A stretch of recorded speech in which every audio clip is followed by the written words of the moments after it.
Hello all, welcome to my channel Sona's Rasoi. आज बनाएंगे महाराष्ट्र की बहुत ही पॉपुलर डिश मिसल पाव। तो इसके लिए सबसे पहले हम यूज़ करेंगे लौंग इलायची का थोड़ा सा, और यहाँ पर मैंने 2 चम्मच के करीब सौंफ ली है, और यहाँ पर मैंने 2 ही चम्मच लिया है खसखस, और यहाँ पर मैंने जावित्री का फूल लिया है, और यहाँ पर मैंने जीरा लिया हुआ है 1 चम्मच के करीब, और 2 सूखी लाल मिर्च ली हुई हैं, और कुछ काली मिर्च ली हुई है आधा चम्मच के करीब, और हरी मिर्च ली है 2,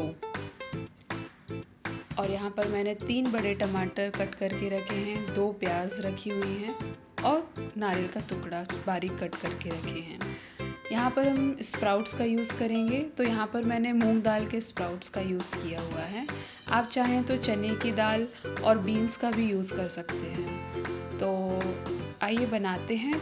तो सबसे पहले यहाँ कुकर में हम स्प्राउट्स को डालेंगे, और इसमें पानी डाल के और सारी चीज़ें डाल के इसमें एक सीटी लगा देंगे। तो यहाँ पर मैंने करीब 1.5 ग्लास के करीब पानी डाला, और फिर इसमें हम आधी चम्मच हल्दी डालेंगे और थोड़ा सा नमक डालेंगे, हाफ स्पून, और बस प्रेशर कुकर को बंद करेंगे और इसको रख देंगे एक सीटी होने के लिए, जिसमें हमारे स्प्राउट्स थोड़े से पक जाते हैं। अभी मैं एक छोटे पैन में सारे जो मैंने स्पाइसेस लिए हुए थे गरम मसाले उनको डालूँगी। तो यहाँ पर एक एक करके मैं सारे मसालों को डाल दूँगी और इन्हें हल्का सा रोस्ट कर लेंगे आपस में। मिसल पाव महाराष्ट्र का बहुत ही फेमस ब्रेकफास्ट कह लीजिए, या डिनर कह लीजिए, लंच कह लीजिए, ब्रंच कह लीजिए, एज अ मील भी हम इसे खाते हैं, और ये बहुत ही खाने में टेस्टी होता है। और कहीं कहीं पे इसे कोल्हापुरी पाव भी कहा जाता है, और इसका नाम उस्सल पाव भी है। तो काफ़ी सारे नाम से इसे जाना जाता है। तो यहाँ पर मैं घर पे कैसे बनाते हैं मिसल पाव, ये रेसिपी आपके साथ शेयर कर रही हूँ। तो यहाँ पर मैंने सारे मसालों को एक पैन में डाल लिया, और इन्हें हम 2 से 3 मिनट तक के लिए धीमी आंच पे भुनेंगे। रोस्ट करने के बाद फिर हम इनको आगे यूज़ करेंगे। इन्हें ध्यान रखिए ज़्यादा देर तक मत भूनिए, नहीं तो ये जल जाएंगे। धीमे आंच पे हल्के हल्के से हमको इनको 2 से 3 मिनट के लिए सिर्फ भुनना है। तो यहाँ पर हमारे सारे मसाले भुन के रेडी हो गए थे। अब मैं फ्लेम को बंद कर दूंगी और इन्हें ठंडा करने के लिए रख दूंगी। और एक तरफ स्प्राउट्स भी कुकर में सीटी आ गई है, तो ये रेडी हो गए हैं। अब मैं कढ़ाई को चढ़ाऊंगी, और कढ़ाई को हल्का सा गर्म करके थोड़ा सा उसमें ऑयल डाल के अब मैं उसमें डालूंगी हरी मिर्च। हरी मिर्च डालने के बाद मैं इसमें डालूंगी प्याज जो मैंने कट करके रखी थी। हल्का सा इसे चला लेंगे, और फिर उसके बाद हम सारी चीज़ें इसमें ऐड करेंगे। मिसल पाव की रेसिपी बहुत ही टेस्टी होती है और फिलिंग होती है काफ़ी, और ये बहुत ही अच्छा एक वेगन डिश भी है। तो आप इसे ब्रेकफास्ट में भी यूज़ कर सकते हैं, और आप इसे लंच में भी बना सकते हैं। ये खाने में बहुत ही ज़्यादा टेस्टी होती है। मैंने यहाँ आगे इसमें नारियल भी जो मैंने कट करके रखा था वो डाल दिया है। नारियल ऑप्शनल है, अगर आपके पास है तो आप यूज़ कीजिए, नहीं है तो आप बिना नारियल के भी बना सकते हैं। इसको बनाने की काफ़ी सारी रेसिपीज़ हैं, काफ़ी सारे तरीके हैं। तो ये मेरा तरीका है, तो जो मैं आपके साथ शेयर कर रही हूँ, आप इसको मेरे तरीके से भी बनाएंगे तो बहुत ही टेस्टी बनेगा।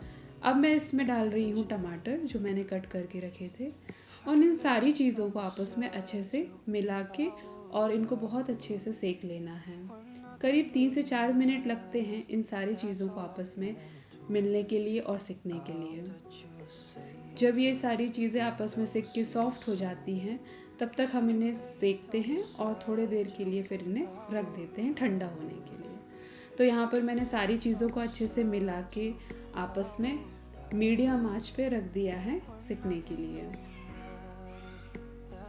तो ये जब आपस में अच्छे से सिक जाएंगे और सॉफ्ट हो जाएंगे तो हम फ्लेम को बंद कर देंगे।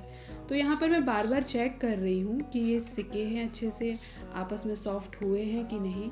तो यहाँ देखने में तो लग रहा है कि ये हो चुका है रेडी, क्योंकि फिर आगे हमें इसे ग्राइंड करना है। तो ये रेडी हो गया था और मैंने इसे ठंडा होने रख दिया था। अब मैं एक मिक्सर में इन सारी चीज़ों को निकाल लूँगी। तो ये सारे मसाले मैं इसमें निकाल लूँगी और जो मैंने रोस्ट करके सूखे मसाले रखे थे इनको भी इसी मिक्सर में डाल दूँगी। तो एक एक करके आप सारी चीज़ों को डाल दीजिए। अब ये रेडी है पिसने के लिए। अब मैं इन सारी मसालों को आपस में अच्छे से पीस लूँगी। इनको बहुत बारीक पीसना है। आप थोड़ा सा पानी बीच बीच में ऐड करते जाइए ताकि पेस्ट है जो है वो स्मूथ बने। और यहाँ पर ये पिस के रेडी हो गया है पेस्ट और काफ़ी अच्छा स्मूथ बना है। और दूसरी तरफ स्प्राउट्स भी हमारे रेडी हो गए थे। इसमें मैंने एक सीटी दी थी तो ये बढ़िया से बन के रेडी हो गए हैं।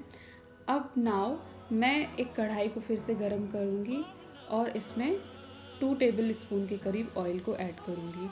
इसमें ऑयल थोड़ा सा ज़्यादा पड़ता है तो आप अपने अकॉर्डिंग ऑयल एडजस्ट कीजिए। आपको कम ऑयल बनाना है तो आप कम ऑयल यूज़ कीजिए। अब ये जो पेस्ट बन के रेडी था मैं इसमें डाल दूँगी ऑयल और फिर इसको अच्छे से सेक लेंगे 2 से 3 मिनट के लिए। बिकॉज़ हमारे जो प्याज, टमाटर, नारियल वगैरह थे वो ऑलरेडी पहले से मैंने उन्हें सेक के ही पीसा था और जो मसाले थे उनको भी पहले से ही रोस्ट करके पीसा था। तो इसको भुनने में ज़्यादा टाइम नहीं लगेगा, बस 2 मिनट के करीब आप इसे भूनिए ताकि मसाला आपस में अच्छे से भुन जाए और इसमें ऑयल अच्छे से मिक्स हो जाए। और जब ये रेडी हो जाएगा तो हम इसमें स्प्राउट्स को ऐड कर देंगे। तो यहाँ पर मैं चेक कर रही हूँ कि ये सिका है कि नहीं। तो थोड़ा सा ये सिकने के बाद मैं इसमें बेसिक मसाले ऐड करूँगी। तो यहाँ पर मैंने हल्दी डाली है 1/2 स्पून और यहाँ पर मैं 2 स्पून के करीब डालूँगी सूखा धनिया और यहाँ पर मैं डालूँगी मिर्च आधे स्पून के करीब। आप चाहें तो मिर्च की क्वांटिटी बढ़ा सकते हैं और नमक स्वाद के अनुसार। आप यहाँ पर कश्मीरी लाल मिर्च भी डाल सकते हैं। कश्मीरी लाल मिर्च डालने से यहाँ पर जो कलर है वो अच्छा रेड आ जाता है और वो खाने में तीखी भी नहीं होती है। तो जो इसकी जो करी बनती है वो दिखने में रेडिश होती है और अच्छी दिखती है। बट मेरे पास कश्मीरी नहीं थी तो मैंने बेसिक जो होती है वो डाली है और कम डाली है, इसे कम तीखा बनाया है।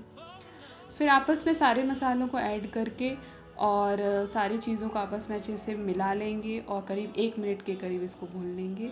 और ये आपस में अच्छे से मिल गए हैं, मिक्स हो गए हैं और सिक गए हैं। तो अब मैं इसमें ऐड करूँगी स्प्राउट्स को। यहाँ आप चेक कर सकते हैं हमारा जब मसाला भुन जाता है तो ये ऑयल को रिलीज़ करने लगता है। तो ये साइड से ऑयल को रिलीज़ कर रहा है। अब मैं इसमें डालूँगी स्प्राउट्स। यहाँ पर मैंने मूंग दाल के स्प्राउट्स का यूज़ किया हुआ है। आप बीन्स वगैरह और चने वगैरह को भी यूज़ कर सकते हैं।